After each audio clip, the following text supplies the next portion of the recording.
Hey Ed, how's it going? I know you said about Plum Bub. Hey Ed, good day to you, sir. Today is the 17th of February. Right, wow, 2020. And I've got Will here. This is How you Will. doing, Ed? Remember Will? Good to see you again. Remember Ed? Yeah. Okay, so we'll get right down to it, Ed. Here's your car. That's one of his wheels off of a what? S10 Camaro. It's a standard GM 15.7 wheel. Okay, that means 15 inches, 7 inches wide. And talk about this discovery right here, because this really shows big time just the dimensions. And I'm not going to go ahead, Ed, and try to cast any stones or cast any blame on previous people working on the car. We both know that things were not done correctly, but this guy right here, this bald fella, handsome guy. What a handsome guy. Look at that guy. We're just going to make it right, okay? Because we're both not mean people. So go ahead and show him that right there. Well, what we're finding is he didn't center the axle in the body line. We finally mounted the body and got all the body mounts in the correct position. So the body's sitting on the chassis and correctly. It is bolted on there. Yeah, it is and we'll bolted show you down. in the video here, Ed, in a moment. They bolted down. But just an overall look at this, you can see in the wheel housing here. Because the wheel is supposed to be centered in the wheelhouse. Yeah, and you're sitting about 14 inches right there to the axle center, and this measures 32 inches. So, you know, midway would be 16 inches. So we're assuming, you know, just by rough measurement wise, it's about 2 inches too far back. Yeah, so that means that this center mass of the axle needs to come forward. Right. Okay. Which would entail shortening these ladder bars that the guy made, or repositioning the mount on the axle, you know, which we're talking about upgrading the axle to something that'll handle the horsepower of an LS motor.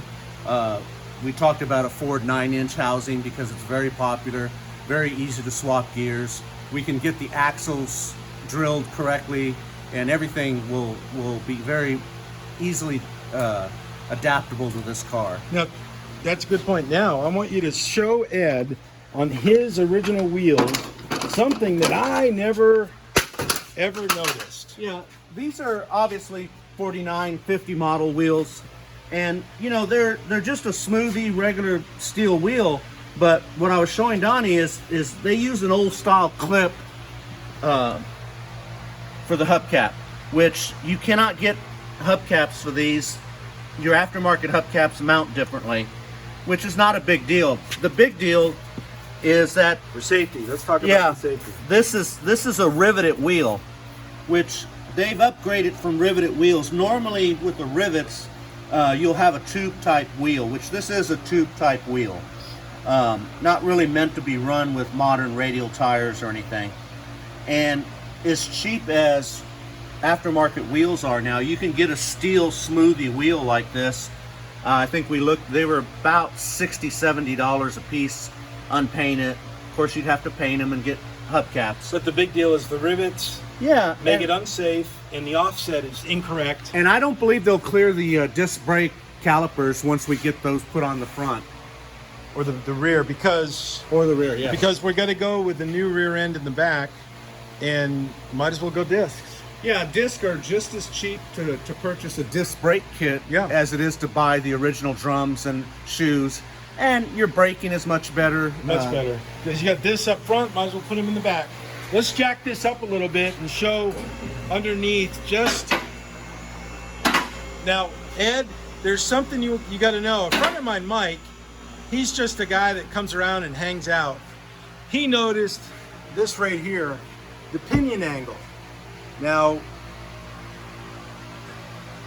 Yeah, it's pointing pretty much up, which normally you have 4 degrees down is how it works. So that way when the axle is torquing, you get a correct angle on the drive line.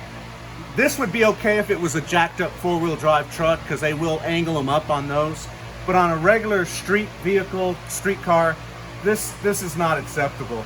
so that's the angle of, so the angle that, shine the light back up in there. So the angle of, well, we're not going to use this differential. So that needs to come down more.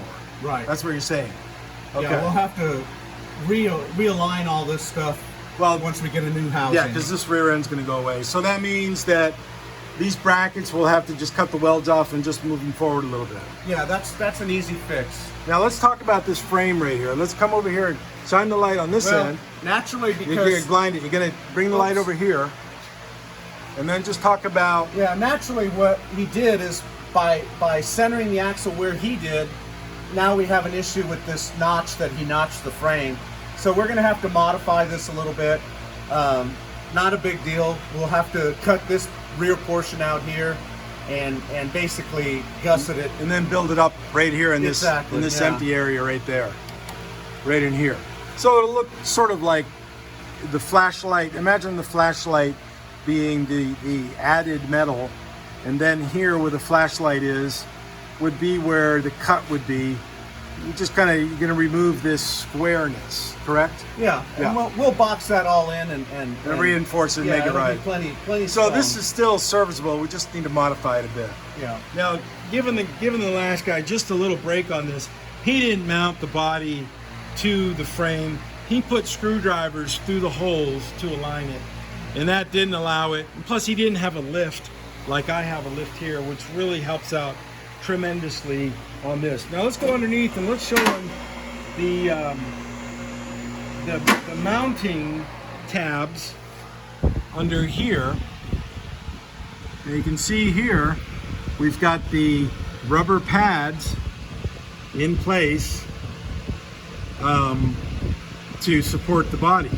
Now let's talk about this right up here. Why are we missing something here? It looks like the Well, body has to mount there, but Yeah, the original car had a mid cross member right here, which Right. was a mid mount for the original transmission that had to go away because of the of a modern day style transmission. Okay, so that means that, that's why I We put lost these the tags here. bracket. So we're gonna have to build a bracket to go here to mount on both sides. This is concurrent on both sides. This is the driver's side, the other side is passenger side. But let's show them the mounts here, showing where everything is mounted. Now this piece right here is a new piece of metal that I put on in the past, so I have to drill that out. This one also is the same thing. This is a new piece and it has to be drilled. But we also have here, that's in place, and this one, that's in place. Then we follow over here. Remember, this is all the driver's side. That one's in place. And then there's the new cross member. Okay, and then we continue up here. There never was a mount here for that. This is just the drain hole, but it doesn't really do anything right now.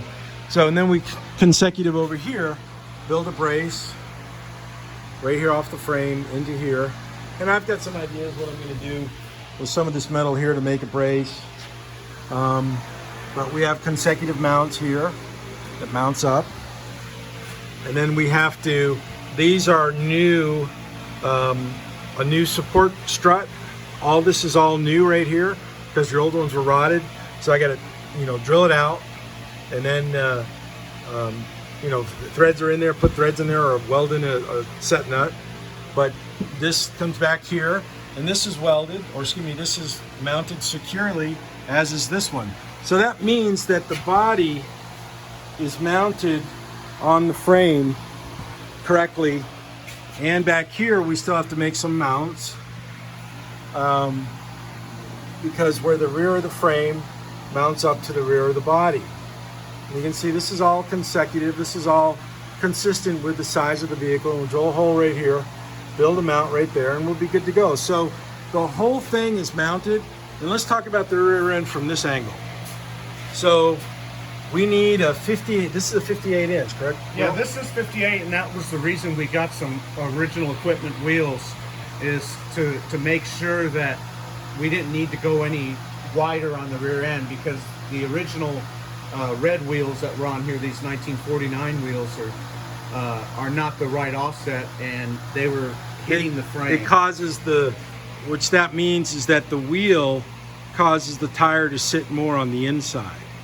And so that's why we were thinking that if we use those wheels, because they're already red, like you want, then we need to make the axle wider, correct? Right. But now we discovered that these are the riveted wheels, so Yeah. those go in the trash because they're not safe. Yeah, I wouldn't run those at They're all. not safe. So yeah. we got it. So this comes down to, we'll keep a 58-inch axle, I think so. Yeah. 9-inch, and we'll re-angle it correctly. Transmission's in it. So this tunnel right in here will have to get enlarged, cut out to allow the bigger drive shaft. Yeah, which as is well all as- easy stuff. Yeah. As well as cutting out that center portion of that cross member and putting a drive shaft Right. loop. That's this part right here. Yeah. We'll cut that and then put the special loop in there so it'll still retain its strength. So this was a lot of homework to do to figure this out. Now let's show here. Look at the clearance here, Will. That looks good, right? Yeah, I think you're good. You can go a wider tire. You got plenty of clearance towards the inside there. I think this is money here. This is 58, Standard. yeah, 58-inch standard 15.7 Standard Chevrolet GM, wheel. Yeah, GM wheels, and that gives you a whole wide variety. If you wanted to find, you know, something off an old Cutlass or an old Camaro, or if you just want to go with this original smoothie look, we can go. I think that that's way. what he's going to do. But now let's talk about these tires. Do you think these tires are too tall? I think they're a little big on this car. You know, it's hard to say without getting everything else in place. Tire size would be the last thing I would worry Yeah, about. You know, getting everything centered in the body and getting all that set first. If you had a brand new set of, you know, $5,000 wheels and tires, then we would modify things accordingly. Because But, those are 235s. yeah. We can go down to a 225 or even a 215, 60, and then so there's multiple Yeah, you've got a lot of Multiple options there. dimensions. You know, and I've got a set of 15x8 wheels at the shop that we could even throw on here once we get everything in line and see if that'll go bigger. And, you know, that gives us some options. We can go as big and wide as we want. The footprint that we're going to put on the ground is what's important because, you know, you're looking probably roughly 400 horsepower in this motor once you get everything dialed in. And you want to be able to hook That's it up. with a good tune. Yeah, with a That's good tune. That's not exactly. with any kind of hop-up stuff because it's a standard 300 horsepower motor. Yeah, but you get it running right. Yeah, they're it'd be- able to yeah. tweak things and everything, and with exhaust and, you know, whatever you decide to do. But yeah, that's the main thing is get a good footprint on the ground so the car will handle and you know, not just smoke the tires off the rims. Yeah, we don't need to do that. Step on it. So let's talk about one more aspect about the Sure. rear end. Talk to Ed about the posi rear ends, the limited slip, the advantage of that, Right. and the cost. Yeah, the cost differential. If again, you know, the sky's the limit on some of this stuff. I would start out with just a standard 9-inch Ford, like a Sure Grip or a posi unit. But we probably should not go with an open axle. No, I wouldn't go with an open axle just for the mere fact that is And, by and- the time you build, if you had one here and was just, you know, paid for, done, ready to go in. show what Yeah. an open axle does. Yeah, basically, you only get one wheel. You see a lot of guys doing the one wheel burnouts, the right side, and what that does is when the car shifts weight or anything, it'll throw the car one direction or another when you're hard accelerating. And the reason for a posi unit is to plant both tires and wheels on the ground and have the car launch straight. So if you decide you do want to stomp on this thing at the red light, the car's not going to dart off to one well, direction. safety or the- too Yeah. will be you get two wheels driving instead of just one. Exactly. So it'll give you more consistent feedback to the seat of the pants if you got Right. for And at this spinning point, and, you know- we have no rear end. So Yeah. if we put together an open rear end, it'll cost us as much as go ahead and getting a decent posi unit, fresh gears. So it's probably not even an issue. Yeah, Yeah. yeah, I think it's best just to go ahead and go fresh with everything, and you're not going Okay. to have any issues later down the road. Wow, so we got 14 and a half minutes just talking about that. That's pretty good. We got a lot of information in 14 and a half minutes. So that's great. Will, thank you so You much. bet. Just Not a just so problem. you know, Always a Ed. pleasure. Yeah, no problem. The yellow dolly, configuring it to put underneath your car, and the frame will be hard mounted to this yellow dolly. And then we can pull the body off when and as needed to do the modifications to the frame. But that way I got something solid right here, roll it around, and it's a good platform to work with. So Will is just down the road in his shop.